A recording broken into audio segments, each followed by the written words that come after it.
अपनी एक book list बना लीजिए इस तरीके से, क्योंकि यदि आप बहुत सारा पढ़ना मुश्किल हो जाएगा। 10 बुक्स को 10 बार पढ़ना मुश्किल है, मगर एक बुक को 10 बार पढ़ना आसान चाहिए कि हर दिन पढ़ना है। जिस दिन नहीं भी मन कर रहा है तो भी थोड़ा बहुत ही सही, जो सब्जेक्ट बहुत अच्छा लगता हो वो वाला पढ़ लीजिए उस दिन, पर पढ़ना ज़रूर है। अपना कोई दिन हमें वेस्ट नहीं करना, क्योंकि अल्टीमेटली आप एक जर्नी, एक डेस्टिनी, मतलब ये नहीं कि हमें सब कुछ आता है। सिर्फ जानकारी इकट्ठी करके आप अपने पास मत बैठिए, उसको प्रोसेस ज़रूर करिए। जैसे न्यूज़पेपर पढ़ रहे हैं, आपने कोई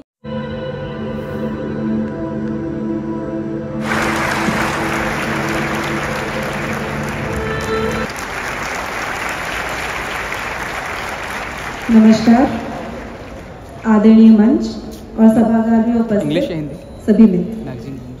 पहले मैं संक्षिप्त में अपने बारे में बता देती हूँ। मेरा नाम जागृति अवस्थी है। मैं वर्ष 2021 बैच की IAS हूँ। अभी डिस्ट्रिक्ट ट्रेनिंग चल रही है। हमारी जो ट्रेनिंग होती है उसमें एक बार डिस्ट्रिक्ट में रह करके आप ट्रेनिंग पूरी करते हैं, तो वो मेरी मेरठ में चल रही है। 2020 की जो UPSC CSE की परीक्षा थी उसमें मेरी दूसरी रैंक थी। और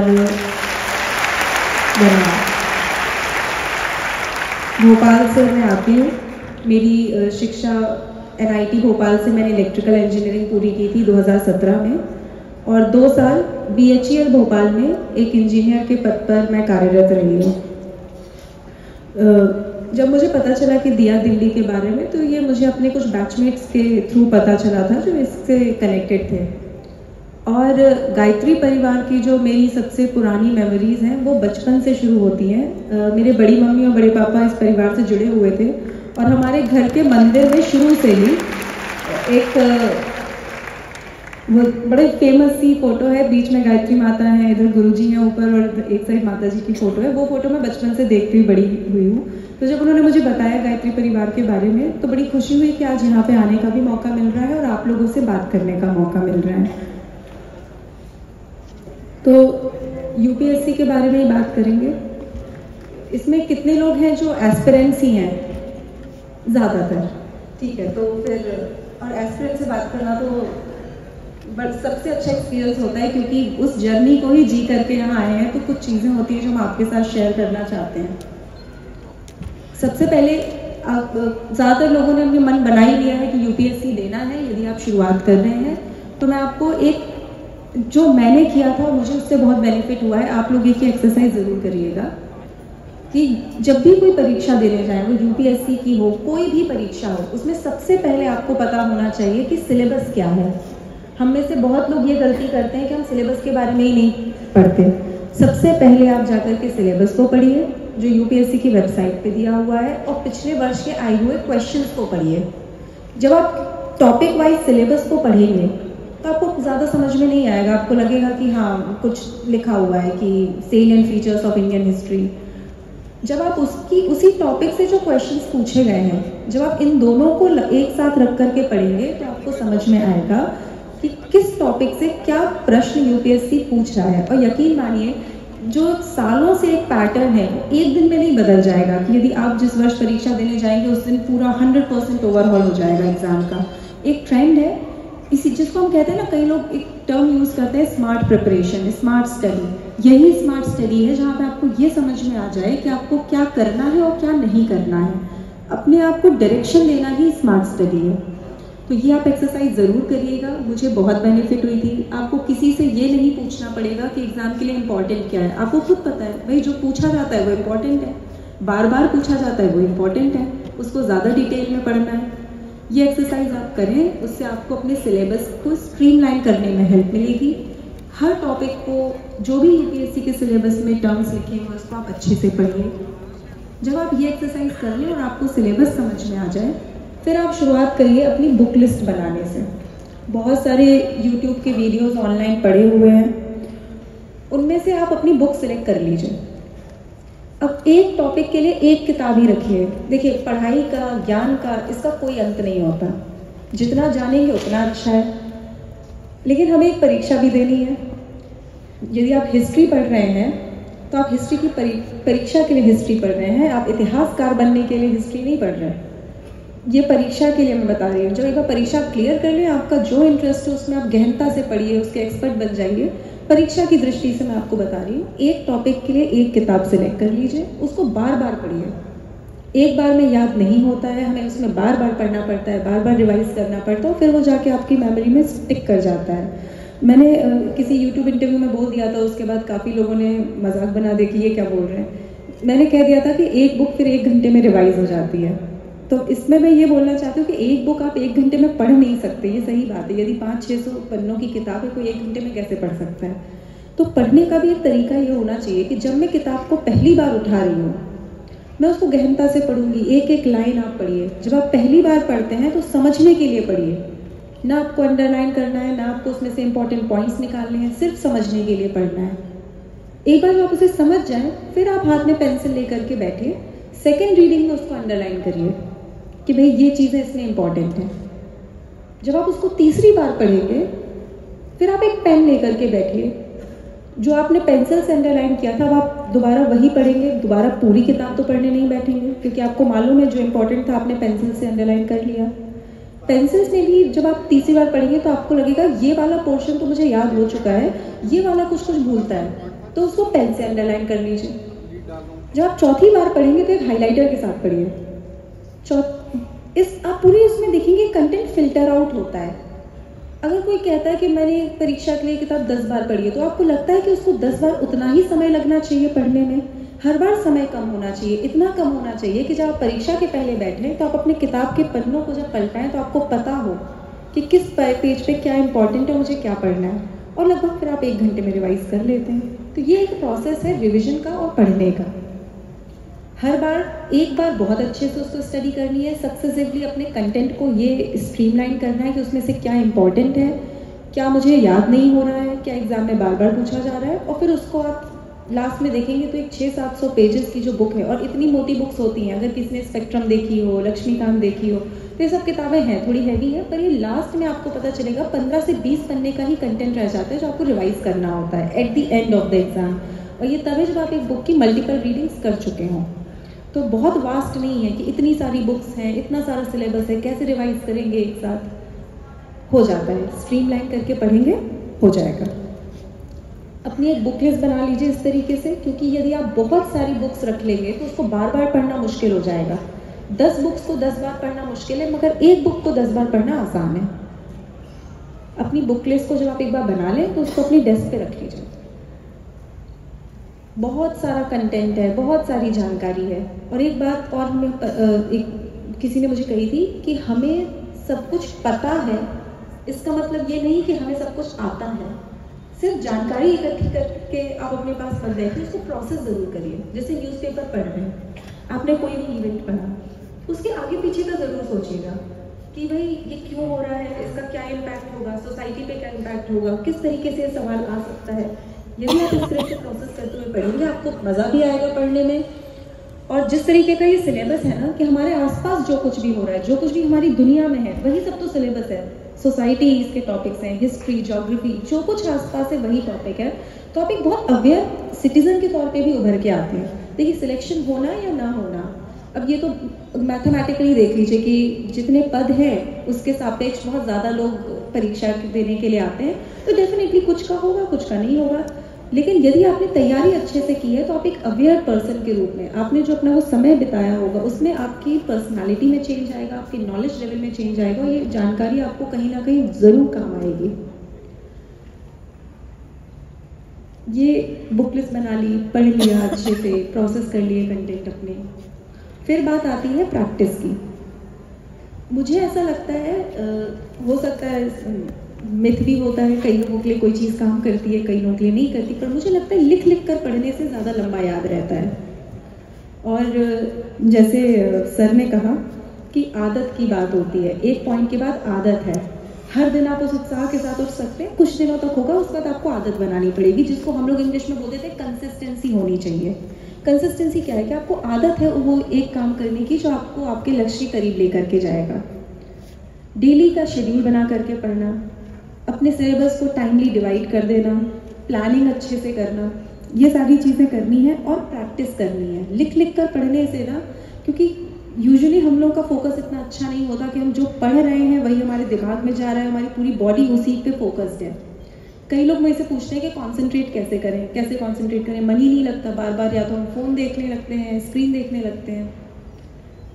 फ़ोन एक और सलूशन हर चीज़ का निकल आता है। या तो आप इतने समझदार हैं, आपका विवेक इतना तीव्र है कि आप फ़ोन को अपने पास रख के भी उसको यूज़ नहीं करते, और यदि आप ऐसा नहीं कर पाते तो जब तक आप पढ़ रहे हैं फ़ोन को अपने से दूर रख दीजिए, किसी दूसरे कमरे में रख दीजिए, नहीं यूज़ करना। इस तरीके का कंट्रोल अपने ऊपर आपको डेवलप करना है, और धीरे धीरे आदत हो जाएगी, कंसिस्टेंसी बन जाएगी, फिर आपको इसके लिए मेहनत नहीं करनी पड़ेगी। एक बार जब आपने प्लानिंग कर ली, पढ़ना स्टार्ट कर दिया, आप लिख लिख करके उसको पढ़ते हैं। लिख लिख करके पढ़ने का मतलब है जो भी पढ़ा एक बार लिख के देख लिया, जो भी याद करने एक बार रफ में ही लिख के देख लिया, क्योंकि उसमें आपका हाथ भी मूव कर रहा है, आपका ब्रेन भी काम कर रहा है, आइज़ भी आपकी वही चीज़ देख रही हैं, तो थोड़ा सा लंबा याद रहता है। ऐसा आपको लग सकता है वेस्टफुल है, कई लोगों के लिए नहीं भी ज़रूरत होती, वो सिर्फ एक बार पढ़ते हैं उनको याद हो जाता है, कईयों को नहीं होता। मुझे नहीं होता था तो मैंने लिख लिख कर पढ़ने की आदत डाल ली। एक वाइट बोर्ड रख लिया, उस पर लिख लेते थे मार्कर से जो भी इंपॉर्टेंट लगता था। टेस्ट सीरीज ज़रूर दीजिए। जब आप कोई चीज़ पढ़ लें तो उसको चेक ज़रूर कीजिए कि हमने कितना अच्छा पढ़ा है। कोई भी टेस्ट सीरीज हो उसको ज्वाइन कर लीजिए, उससे आपको अपना टाइम भी मैनेज करने में हेल्प मिलेगी। मैं मेंस के लिए आपको बताती हूँ। मेंस में आपके पास 3 घंटे होते हैं। जो जीएस का पेपर है उसमें 10 क्वेश्चन होते हैं 10 मार्क के, और 10 क्वेश्चन होते हैं 15 मार्क्स के। इतना कैलकुलेशन करके हम जाते हैं, इतनी हमारी प्रैक्टिस हो चुकी होती है कि हमें पता है हमें 10 मार्क के क्वेश्चन के लिए 7 मिनट मिलेंगे, और 15 मार्क्स के क्वेश्चन के लिए 10 मिनट मिलेंगे। तो यदि आप 11वां मिनट या 8वां मिनट ले रहे हैं तो डेफिनेटली आप कहीं ना कहीं अपने एग्जाम्स के साथ कॉम्प्रोमाइज़ कर रहे हैं, आने वाले क्वेश्चंस पे कॉम्प्रोमाइज़ कर रहे हैं। इतनी आपकी कैलकुलेशन, इतनी आपकी डिसीजन मेकिंग हो जाती है यदि आप अच्छे से प्रैक्टिस कर रहे हैं। तो ये तो हुई तैयारी की बात। और भी जो कुछ भी आप जानना चाहें यूट्यूब पे, आजकल इंटरनेट इतना बढ़िया सोर्स ऑफ इन्फॉर्मेशन बन गया है, यदि आप उसे अच्छे से यूज़ करें तो आपको यूट्यूब पे बहुत सारे टॉपर्स की बहुत सारी स्ट्रैटेजीज़ मिल जाएंगी, आप वहाँ से ले सकते हैं। मैं आपको अपनी तैयारी के दिनों की कुछ एनेक्डोट्स शेयर करती हूँ। एक तो ये प्रोसेस थोड़ा सा लंबा हो जाता है, लगभग 1 साल तैयारी में और 1 साल प्रीलिम्स फिर मेंस फिर इंटरव्यू, 2 साल का समय होता है। मैंने अपनी नौकरी छोड़ दी थी 2019 जुलाई में, बीएचईएल भोपाल की नौकरी थी, और कूद पड़े प्रिपरेशन करने के लिए। तो जब नौकरी छोड़ी तो एक तो पेरेंट्स का ही था, क्योंकि जब आप मिडिल क्लास फैमिली से आते हैं, ज़्यादातर हम लोग साधारण मध्यम वर्गीय परिवार के ही लोग हैं, जहाँ पे आर्थिक रूप से स्वतंत्र होना बड़ा ज़रूरी माना जाता है, चाहे वो बेटा हो या बेटी हो, दोनों के लिए। तो उस वहाँ से निकल के छोड़ के अब तैयारी शुरू की, पढ़ाई दोबारा शुरू की, तो कभी कभी लगता था कि कहीं कोई गलती तो नहीं कर दी। एक बात याद रखिए, यदि आपने कोई डिसीजन ले लिया है, डिसीजन लीजिए, सोच समझ के लीजिए, और जब ले लिया है कभी उस पर डाउट करने की ज़रूरत नहीं है। खासकर ऐसे डिसीजन जो आप नहीं बदल सकते, उस पर अपना 100% देने के लिए बस आप तैयार हो जाइए। जो भी किया, यदि आपने डिसाइड कर लिया है कि यूपीएससी की तैयारी हमें करनी है, तो अब उसमें 100% देना है। ऐसा नहीं है कि यूपीएससी सीएससी ही एक लौता एग्जाम है, बहुत सारे करियर ऑप्शंस हैं, बहुत सारे करियर ऑप्शंस। आपने डिसाइड किया है ना कि आपको इसकी तैयारी करनी है, तो अभी आपके ऊपर है कि आपको 100% इसमें देना है। तो मुझे भी लगा कि अब जब नौकरी छोड़ दी है तो अब तो मैं ज़रूर करूँगी। जब बैठते थे इनिशियली तो देखिए, जो लोग फुल टाइम प्रिपरेशन करते हैं, बहुत साधारणतः है वो 8 से 10 घंटे रोज़ पढ़ते हैं। 24 घंटे का दिन होता है, उसमें से यदि आप 8 से 10 घंटे पढ़ रहे हैं तो एक हेल्दी तरीके से आप अपनी लाइफस्टाइल मेंटेन करते हुए पढ़ लेंगे। तो बैठा ही नहीं जाता था, पढ़ा ही नहीं जाता था। फिर मोटिवेशन ढूंढने की हमें ज़रूरत होती है। और एक बहुत अच्छी बात सर ने एक और चीज़ बोली कि एवरीथिंग इज़ विद इन अस, सब कुछ हमारे अंदर है। मोटिवेशन भी हमें अंदर से ही लेना है, क्योंकि यदि आप बाहर से किसी चीज़ को मोटिवेशन के तौर पे यूज़ करते हैं तो वो बहुत ज़्यादा लंबी नहीं टिकेगी। अपने अंदर एक मोटिवेशन ढूंढिए, अपने अंदर वो वजह ढूंढिए जिसके लिए आप यहाँ पे आए हैं। जैसे मेरे लिए पॉजिटिव मोटिवेशन और नेगेटिव मोटिवेशन दोनों काम करते थे। पॉजिटिव कि भाई कुछ करना चाहते हैं, एक ऐसी सर्विस है जहाँ बहुत कुछ करने का मौका मिलता है, समाज में कुछ बदलाव यदि आप करना चाहते हैं उसका मौका मिलता है। नेगेटिव मोटिवेशन क्या था? जॉब छोड़ दी है, पेरेंट्स ने बहुत सेक्रीफाइस किया है, वो सेक्रीफाइस वेस्ट नहीं होना चाहिए। तो यदि सुबह नहीं मन कर रहा है बैठने का तो मन को लगाइए, थोड़े दिनों में मन अपने आप करने लगेगा। और हरिवंश राय बच्चन जी की बड़ी अच्छी लाइन है कि मन का हो तो अच्छा, ना हो तो और अच्छा। तो नहीं भी है तो और बैठ जाइए, वो थोड़े टाइम में आदत बन जाएगी। मैं आपको बताऊँ, it's a matter of time. ये एग्जाम में बस मैटर ऑफ टाइम है। यदि आप हर समय हर पल को अपना यूज़ करते हुए चलेंगे, आप डेफिनेटली निकाल लेंगे। जब आप स्टार्ट करते हैं ना तो आप पहाड़ के से नीचे होते हैं, अब you are tracking the mountain. तो जब स्टार्ट करते हैं तो एक कदम लिया, फिर लगता है अभी तो पूरा पहाड़ बाकी है, अभी कैसे और पढ़ेंगे, तो लगेगा अभी तो पूरा पहाड़ बाकी है, थोड़ा और थोड़ा और थोड़ा। लेकिन यदि आप हर दिन एक कदम वो चलेंगे, भले आप रो के चलें, खुश होके चलें, कैसे भी चलें, बस चलते रहेंगे, तो एक दिन आप ज़रूर उसको, अपनी यात्रा को पूरा कर लेंगे, अपने लक्ष्य को पा लेंगे। तो ये मोटिवेशन आप में होना चाहिए कि हर दिन बढ़ना है।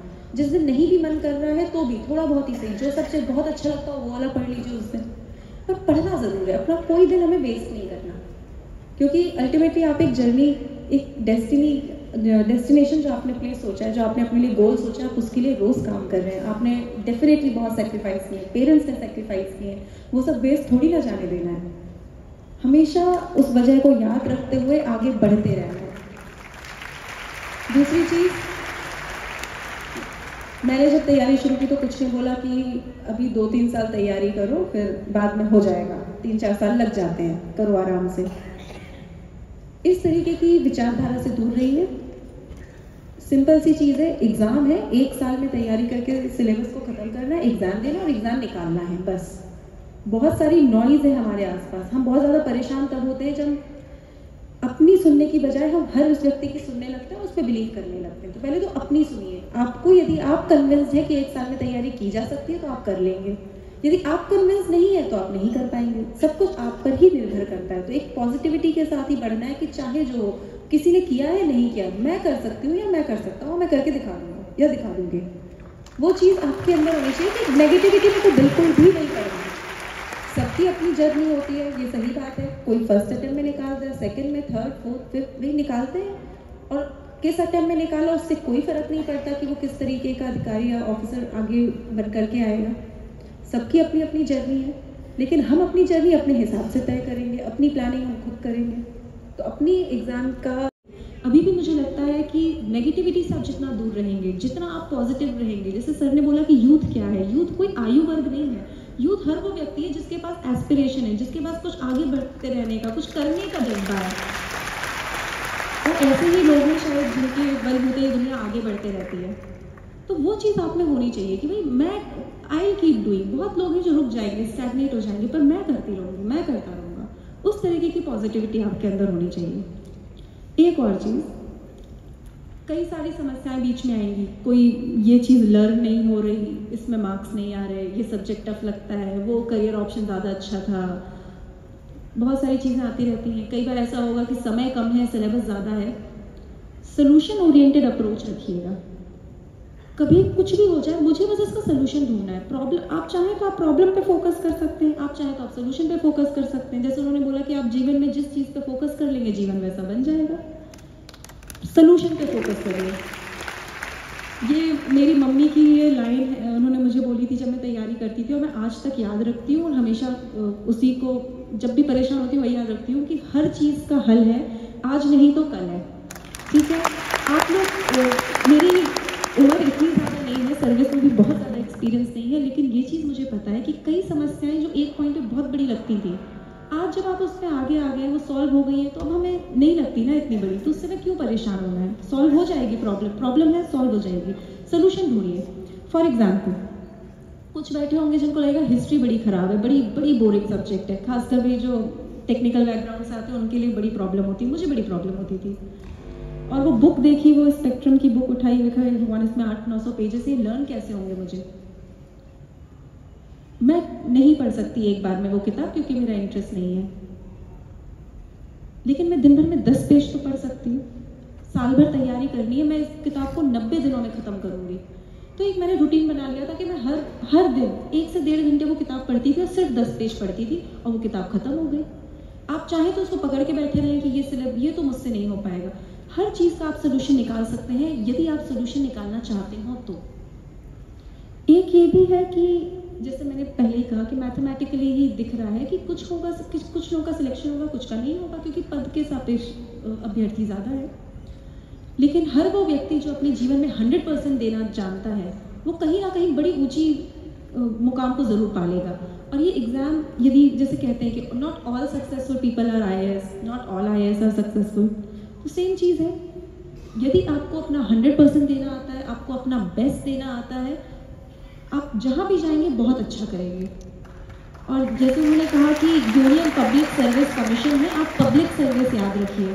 तो यदि ये यूनियन और कमीशन नहीं भी जुड़ा है, जहाँ जाएंगे पब्लिक सर्विस करेंगे। टीचर बनेंगे तो ऐसे टीचर बनेंगे कि आपकी ज्ञान के प्रकाश से ना जाने कितने जीवन को आप रोशन कर देंगे। इंजीनियर बनेंगे तो ऐसे इंजीनियर बन करके सामने आएंगे जिनके बनाए हुए चीज़ों पे दुनिया अचंभा करेगी। तो जो भी बनेंगे बहुत अच्छे बन करके आए। स्पोर्ट्स पर्सन बनेंगे तो ऐसे, जैसे अभी हमारे बीच में इंटरनेशनल शूटर हैं, जो भी करे उन्होंने हमारा नाम रोशन किया, जो भी किया ऐसा किया कि सबको उन पे गर्व है। जैसे सर ने कहा था कि पारस जीवन है, पारस की तरह यूज़ करना है, वो आपकी इच्छा है।